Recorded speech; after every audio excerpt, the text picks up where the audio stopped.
दोस्तों नमस्कार, मैं समीर आपका स्वागत करता हूं ओनली फॉर रियलिटी में। दोस्तों यहाँ मिशन काला कौवा हाथी भाई के द्वारा हो गया फेल, लेकिन पोपट लाल ने हार नहीं माना। खैर दोस्तों, बात करते हैं आज की एपिसोड की। दोस्तों एपिसोड में बाघा और मगन बहुत ही ज्यादा परेशान हो रहे होते हैं। मगन बोलने लगता है बाघा को कि अरे बाघा, तुमने सेठ जी का कुर्सी और टेबल क्यों हटा दिया?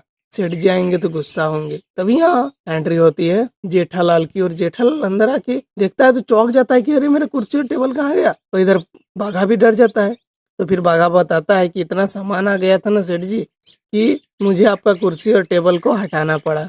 और बाघा बोलने लगता है कि इस दुकान में बिक्री तो हो ही नहीं रहा है, तो इतने सामान किसने मंगा लिया? आपने मंगाया? जेठालाल बोलता है नहीं, मैंने नहीं मंगाया। बोलता आपने नहीं मंगाया, मैंने नहीं मंगाया, तो किसने मंगाया? बापूजी ने। तो जेठालाल बोलता है अरे बापूजी क्यों मंगाएंगे, दुकान के बारे में उनको क्या पता।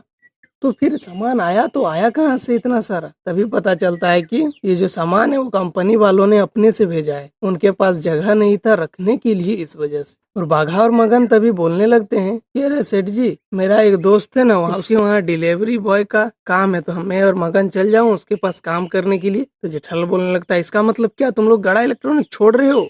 वो लोग बोलते नहीं नहीं सेठ जी, जब तक लॉकडाउन चलेगा ना तब तक वहां पर रहेंगे, उसके बाद फिर वापस हम लोग यहीं पर आ जाएंगे। फिर जेठालाल बोलने लगता है नहीं नहीं, तुम लोगों का इतना बड़ा कुर्बानी करने का कोई जरूरत नहीं है। सभी लोग काम छोड़ने की बात कर रहे हैं और तुम लोग मेरे काम को बढ़ाने की बात कर रहे हो। और उन दोनों से वो गले लगा लेता है। तभी आती है बाघा के फोन में एक मैसेज, और उस मैसेज में कालाबाजारी करने वालों के बारे में बताया जा रहा होता है। तो यहाँ जेठालाल और बाघा को भी बहुत ही ज्यादा टेंशन होने लगती है कि ऐसा करने वालों को तो पकड़ के बहुत सारा मारना चाहिए। बाघा भी बहुत ज्यादा कुछ बोलने लगता है। तभी फोन आ जाती है जेठालाल को पोपट लाल की, और पोपट लाल फोन करके बोलने लगता है कि अरे जेठालाल, तुम्हारे लिए एक बहुत बड़ी खुशखबरी है। और वो सोसाइटी के बारे में भी थोड़ा सा पूछता है। तो यहाँ पे जेठालाल बोलने लगता है अरे भाई देखो, कल मैं और बापूजी गए भीड़े के घर में, और भीड़े के घर में जाने के बाद भीड़े के साथ बातचीत कर रहे थे। तो वहां पर भीड़े को जब बापूजी ने पूछा कि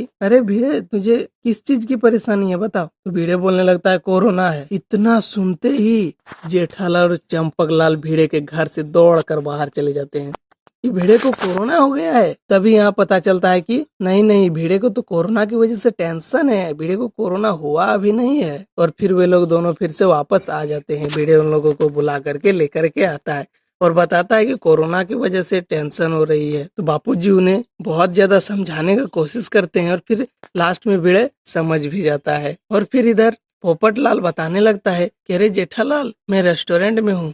तो जेठालाल बोलने लगता है अरे पोपटलाल, तुम अकेले अकेले रेस्टोरेंट घूम रहे हो? तो वो बोलता है नहीं नहीं, मैं एक काम से यहाँ पर आया था, तो यहाँ पर पता चला कि पूरे 200 कमरे हैं यहाँ पर, और उन 200 कमरे में टीवी और फ्रिज चेंज करने के लिए वे लोग बोल रहे थे। तो मैंने मैनेजर को बोला और वो मान गया है, लेकिन तुम डायरेक्टली किसी से बात मत करना। तभी यहाँ जेठालाल बोलने लगता है अरे पोपटलाल, तुम मुझे इतना बड़ा गधा समझे हो क्या? तुम्हारा कमीशन मैं दे दूंगा ना, जो बनेगा 2% 5% जो बनेगा दे दूंगा।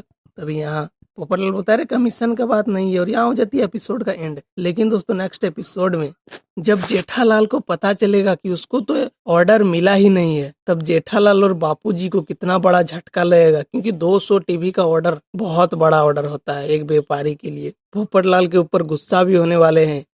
और क्या वो मिशन को छोड़कर चले आएंगे, या क्या होने वाला है नेक्स्ट एपिसोड में? इन सभी चीजों के बारे में जानने के लिए आप हमारे चैनल से जुड़े रहें। चैनल पर नहीं हो तो सब्सक्राइब करना ना भूलें। चलिए मिलते हैं नेक्स्ट एपिसोड के साथ।